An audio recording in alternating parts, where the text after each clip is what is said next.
Ten kaunti ma Kisumu ochako ayanga chenro maketo tim tiyo gi teko mar chieng' e atamalo 100 kaka achiel kuom ondamo mar goyo okang' e rito kata kungo alwora kod rito chal ma kor lwasi.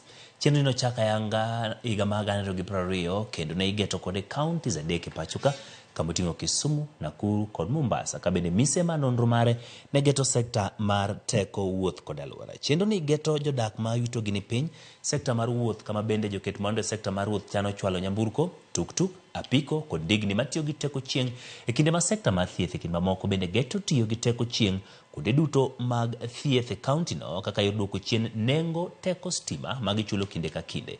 Kaunti ma Kisumu e kaunti mokwongo keto ayanga chenro go, ka kaunti ma Mombasa kod Nakuru geno ni nie ong'ala manyime mar yango chenro.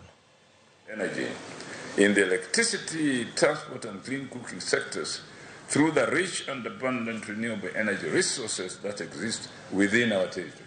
But fortunately, people are very adaptable to these things, provided they are available at a cost they can afford. Our commitment to shift towards a more low-carbon and sustainable pathways is evident in what we've been discussing this morning.